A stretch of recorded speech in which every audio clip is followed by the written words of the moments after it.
1. Light Sports Radio.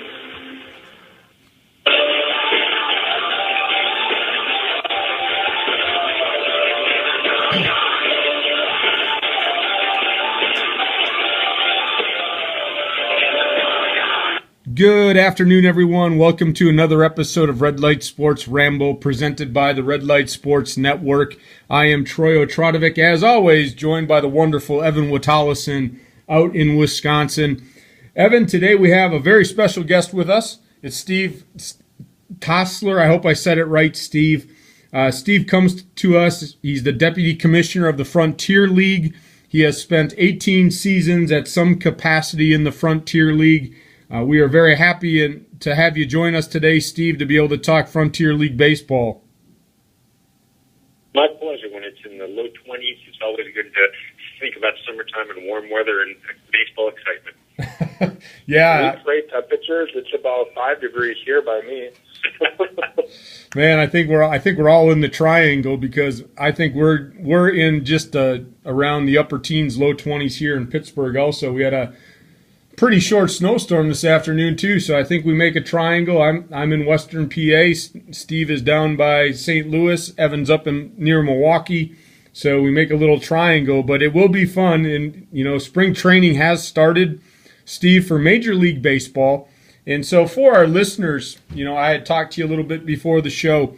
If you could just give us a background of the Frontier League and what is the purpose of the Frontier League and how it operates, so our listeners can get a really good understanding of what the Frontier League offers for the players that participate in the Frontier League. We're entering our 22nd season in the Frontier League this year, so we're the oldest and obviously the most stable of the independent leagues throughout the country. It's professional baseball, it's entry-level baseball. The biggest difference between ourselves and traditional affiliated baseball teams is, instead of a club working with one specific major league organization, our clubs have the opportunity to work with any of the 30 teams or multiple clubs at any one time. So our players are not under contract to the Pirates, the Brewers, the Cardinals, or anyone like that. They're actually under contract to the individual Frontier League club, and then any of the 30 major league clubs can come in and take one of the ball players that they wish, and then any of the 30 clubs that can contact one of our teams for requests that they have a prospect or a guy they're interested in, or someone coming off an injury, or the guy that just might not have enough space for at the time on their roster. They can always request one of our teams to take him for a season, see how it goes, and then have the opportunity of bringing him back if necessary. Now, looking at the Frontier League, now it looks like you guys over the past probably a little decade have been had a big boom in teams. You've got the Gateway Grizzlies, Kalamazoo Kings in 2001. The Rockford Rockford had a team moved from Springfield in 2002, and now there's a team in Wisconsin that is looking to add a team. What can you tell me about the Franklin looking to add a Frontier League team? We've had several inquiries over the past couple of years about markets looking to add a Frontier League team. Right now we're at 14 clubs. We have 13 permanent teams, and in order to balance the schedule out, we have a traveling team called the Frontier Braves. One of the markets that has contacted us, I was actually up there last week. We've had very good discussions with, is Franklin, Wisconsin, on the southern side of Milwaukee County, not that far from the Milwaukee Airport, I believe, from what I noticed driving through the snowstorm getting around up there. Franklin would be a really good fit for us. It ties in well with some of the suburban teams we have. We've got suburban Cincinnati, Chicago, Cleveland, Pittsburgh, and St. Louis in terms of the MLB markets throughout the Midwest. So suburban Milwaukee would fit in really well. We think we have a good business model they could pick up from some of the similar clubs to go forward. They're still in the discussion phase. Nothing's been signed yet. They haven't even started construction on the ballpark. They do have a couple of sites in mind. They do have plans drawn. They have gone before the city council and gotten a favorable response. There have been some articles in the Milwaukee Journal Sentinel about the team. So it's, we have to wait and see what happens, but we think it could be a really good fit. We're excited about the prospect. Now, the baseball season in the Frontier League, Steve, runs 96 games, and I believe opening day is May 15th. The Washington Wild Things actually play at Florence. Can you take me through kind of like their spring training, when that starts, tryouts and things of that nature? I know you had said that, these clubs are not affiliated with any of the major league clubs. So take me through kind of from right now until the middle of May when the season starts. What's the timeline, and how do those things work out for the teams? Right now, late February, first part of March, the teams are heavy into signing ball players, either getting guys who played with them last year signed contracts for the upcoming season, or also scouting the waiver wires, seeing which guys are getting released out of minor league baseball spring training camps, offering them contracts as well. I'd say late February, March, and first part of April is big time for signing ball players. Teams also have the ability to hold tryouts as they wish on their own, and they'll be doing that throughout some snow melts and field thaws. They'll be doing that throughout the month of March and April. We have one big league-wide tryout each year. Last year we had a little over 400 players show up, and each one of our clubs takes at least 2 guys out of that. I think we had about 41 guys drafted last year, and close to 30 made regular season rosters for our team. So it's a good scouting opportunity. It's something our clubs take serious. It'll be held in the Cincinnati area this year. We rotate it around the league. That's last week into April. Then we start off on May 1st with our spring trainings. We do that in the actual towns where the ballparks are. We'll have a 2-week spring training, open up the regular season on May 15th, and we'll play till right after Labor Day. 96 games, and I think it's 111 calendar days with a 4-day All-Star break in the middle. Then we do 2 rounds. We do 2 weeks of playoffs and declare a champion at the end. Now, the tryouts you talk about, Steve. Oh, go ahead. Go ahead, Evan. I was going to talk about the tryouts. Finish that up. I have another question after that one, kind of different. So go ahead. I just wanted to throw this out, Steve, in case we have some of our listeners, that maybe there are potential players that would be interested in finding out how to get even an opportunity. Are the tryouts by invite, or are these open tryouts where people that feel they have an ability can come and try out for the 14 clubs that you guys have? It's both. Some teams do invitation-only tryouts. However, we got some other clubs. We have some other clubs that handle it themselves and just open it up to anyone who feels they have the ability is welcome to come and work out. The main league tryout is open to everybody. Anyone who is out of high school and who has yet turned 27 is welcome to come.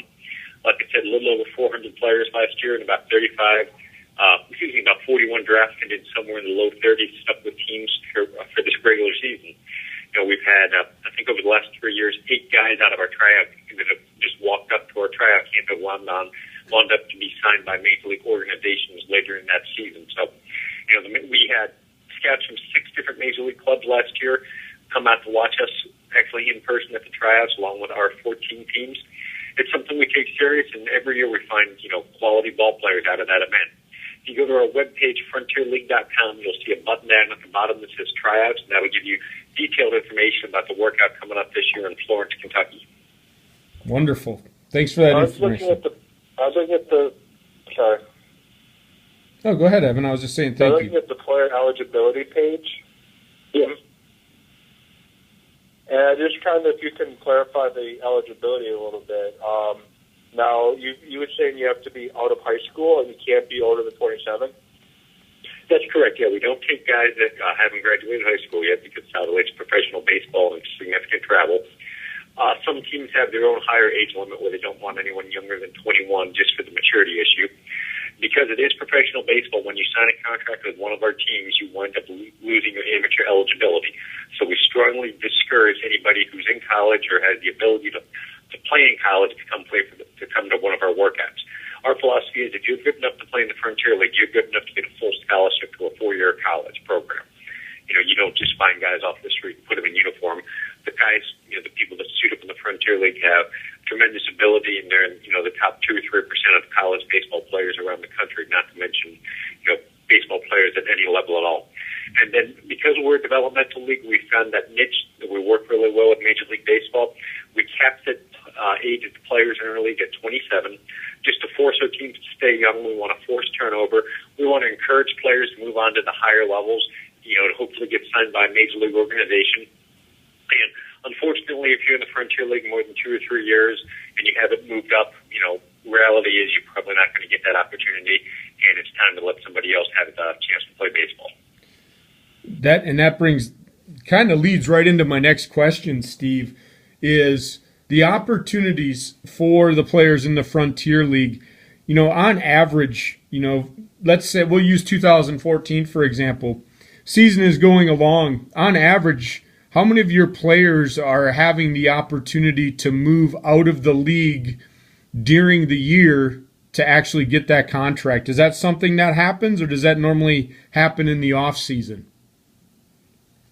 Both. It probably happens about 20 or so times during the regular season. Then you'll get a flurry of signings once our regular season ends and teams are filling out their rosters and seeing who they want to look at during the instructional leagues. And then probably in February of each year, when current minor leaguers are either getting released or failing physicals or deciding to retire, and spots open in the minor league camps, we get another flurry of signings. I think we had about 12 or 15 players during the month of February wind up getting signed by Major League Baseball clubs to come to spring training with them. Wow. Yeah, it's quite impressive there. You had mentioned that the All-Star game is actually in St. Louis area this year. Can you walk me through the All-Star, like how players get selected and what the All-Star game is like for you guys? Sure. Players get voted on. It's a combination of the field managers, the general managers, and the local media of each market vote on, make their picks for the All-Star game. And then the two field managers who are in first place 1 week prior to the game are the coaching staffs that get to manage in the game, and they make the final 3 selections.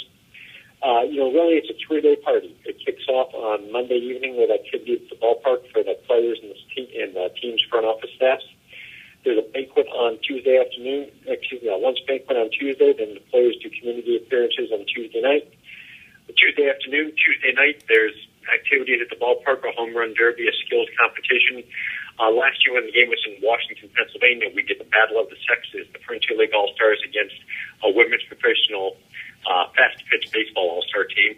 That went over really well, so we're going to be doing that again in the Gateway team this year. Then on Wednesday is it's a golf outing. It's tours of the city and family activities for the players and the office staff and the families who come to town. And on Wednesday evening is the game itself. That sounds a lot of fun. It sounds, and Steve, that kind of goes, and I guess the one thing, and now we'll kind of get away from the actual baseball part of it and more toward the fan experience. Like I said, I've had a chance to go to some of the Washington Wild Things games, and when you go into the stadium, it seems like a great family atmosphere. Is that something, now I haven't had a chance to go to any of the other 13 ball clubs, but is that something that is a Frontier League norm where these clubs have that type of atmosphere? Because it sounds like your all-star festivities are set up really like it is on game day when you go to one of the games for one of your clubs.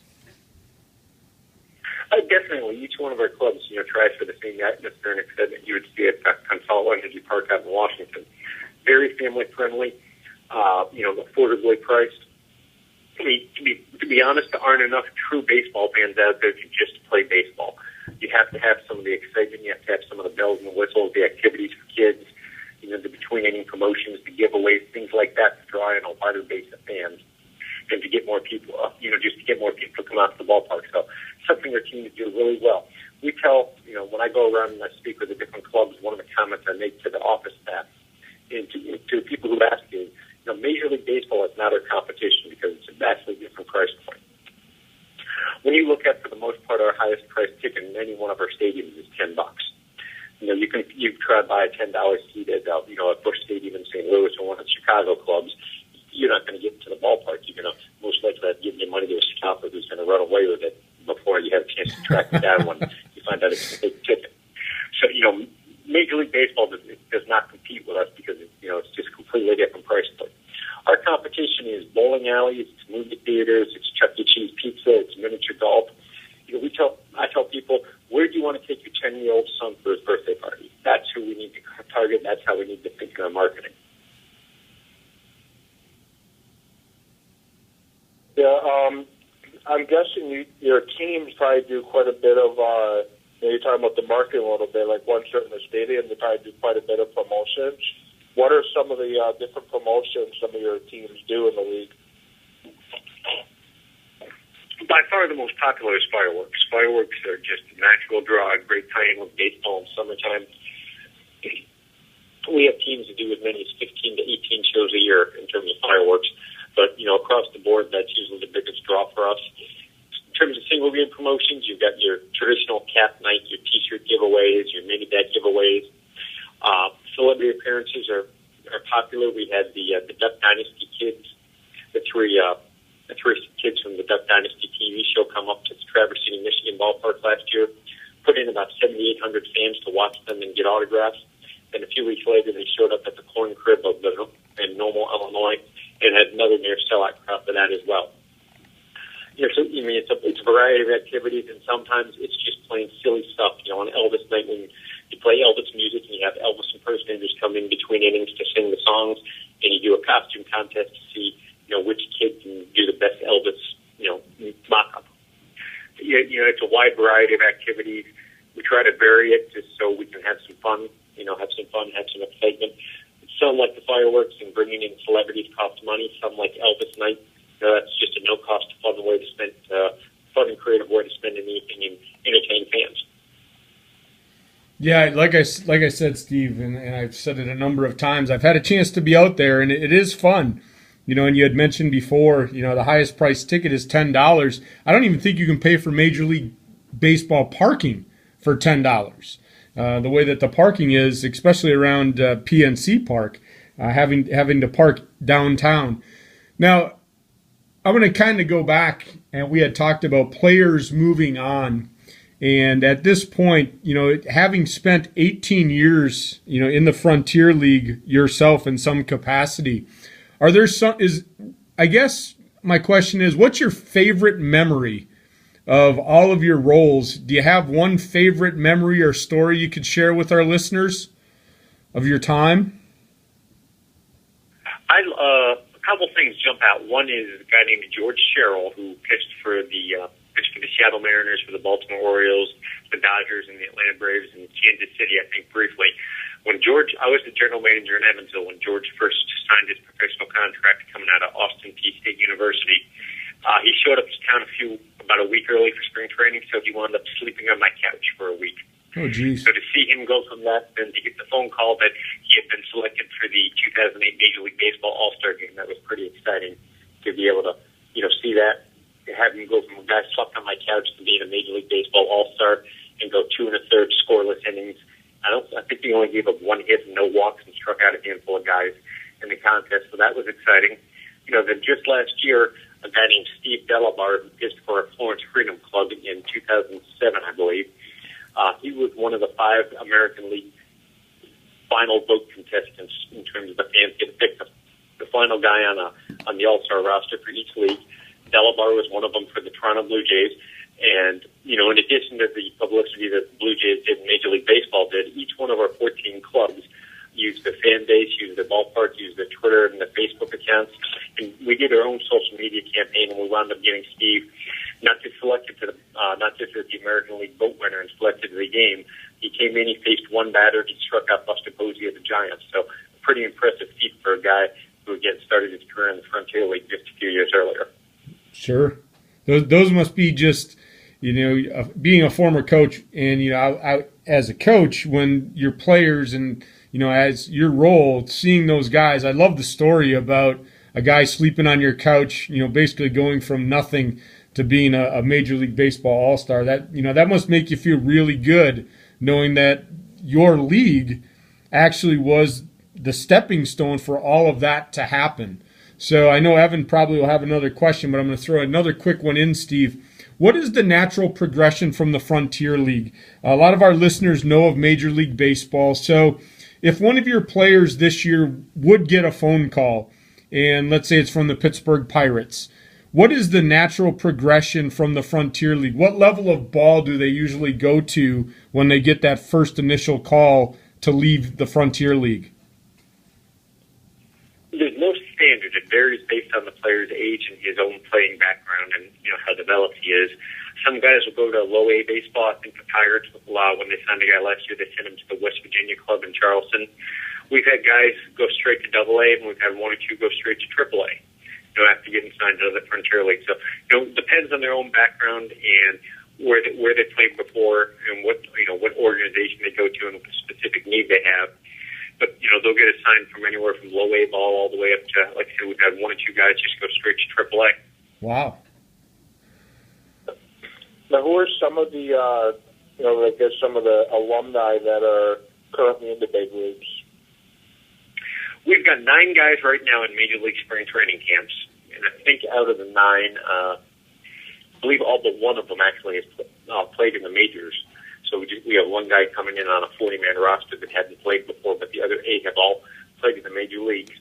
You've got Joe Thatcher with Arizona Diamondbacks is one of them. He was actually with the Padres, and he was traded at the trade deadline last year to Arizona as they were hoping to try and catch the Dodgers and make a playoff run. Dylan Axelrod was a starting pitcher for the White Sox all last season and had cups of coffee the previous 2 years as well, so he'll be entering his 4th year in the big leagues. We talked about Steve Delabar with the Blue Jays. Andrew Warner made about 6 or 7 starts with the San Diego Padres, has since been traded to the Oakland Athletics. He's in camp with them. Tanner Roark had an amazing debut last year for the Washington Nationals. I think he was 5-0 in his first 10 starts with an ERA under 2 before he got hit a little hard in his last outing of the season. Josh Kinney was a member of the 2006 World Series champion St. Louis Cardinals. He's currently in camp with the Pirates. Last year he was in the bullpen for the Seattle Mariners. Justin Christian's in with the Tampa Bay Rays right now. He played with the New York Yankees, and he was part of the San Francisco Giants World Series team a couple years ago. And then the guy named Vidal Nuno was the starting pitcher for the New York Yankees at different points last year. And we've also got a kid named Anthony Serratelli who's not made the big leagues yet. He was just signed by the Mets after having spent the past several years in the Kansas City Royals organization, coming to camp as a middle infielder, trying to battle for one of those last roster spots. That is just amazing, and I'll add to that question. If fans would go to, like you had said, Steve, frontierleague.com, there's an alumni tab to go look, and when you scroll down, it's just amazing that when you look at the league itself, 14 teams to produce that many players at some point to be able to get into the professional ranks. You must be doing things right. And so from your office as the deputy commissioner, when you look at the staffs across the 14 teams, what do you think is one of the key essentials for all the clubs? Do you guys give them guidance when it comes to hiring managers? Is there a certain league philosophy? Is there any input from your office as a commissioner to the clubs about these are some certain things that we're looking for in the staffs that you're hiring? We give them guidance. We give them help when they have questions for us. But ultimately, it's the decision of each one of the individual teams. Bill Lee has been the league commissioner since 1994. Like I said, he's entering his 21st season. I'm entering my 18th season in the league. So we've both been around quite a bit. We've got a pretty good idea of what type of person would be successful at this level. Usually when the club is down to their final 2 or 4 candidates, that club will give us a call, ask what's going on, ask what we know about the different players, the different candidates, the different managerial candidates. The decision's ultimately theirs, but they normally don't hire anybody without checking with us first, just as a reference checker to see what our personal opinions would be. Excellent. Now, looking at, going back to last year, now who won the championship last year? Who would you feel is probably the favorite coming into this year? If you go just by who won the title, the Schaumburg Boomers team, which plays out of the Chicago area close to O'Hare Airport, they were the league champions last year. They actually they swept both of their playoff rounds. They beat the Florence Freedom in the first round, then swept the Lake Erie Crushers in the championship series. What was impressive was it was 2 best-of-5 series. Out of the 6 games, in the 7th inning or later, each one of those 6 games they were trailing. So not only did they go 6-0 in the postseason, they had 6 late-inning come-from-behind victories, which was really impressive. So you've got to think them being the defending champion is going to be, a really great shot coming back. The Florence team has been in the championship series. Been in the playoffs each of the past 2 years. Our club in Traverse City, Michigan, missed the playoffs by 2 games 2 years ago, and then got in on the last day of the regular season last year. They've been one of our traditional powers. The Washington club has struggled as of recently, but they've had several really good signings this offseason. Made some key trades at the end of the regular season to almost like the major leagues do. They moved experienced ball players to try and get some younger prospect type guys, and assuming the players come to camp this year as they finished up last season, Wild Thing should be one of the dominant clubs in the East Division. Well, we hope so. Like I said, I plan to be down there a lot to be able to follow them and keep them on the show. Evan, do you have any last things for Steve? As I look, we're just under 5 minutes to go. Do you have any last questions for Steve? I don't. Yeah, and I don't either, Steve. Again, I appreciate your time to take out your busy schedule. I know especially now as you're getting ready for the 2014 season, you probably have a lot of things on your plate. But Evan and I are very much supporters of the Frontier League. Like I said, me being in Western PA, being able to cover the Washington Wild Things is going to be a great experience for our show. Is there any last things that you'd like to say to our listeners, Steve, before we end our show today? At some point, the snow will melt, baseball will be played, and the Frontier League is looking forward to a great season. Check us out online at frontierleague.com for the schedules and the closest team in your area.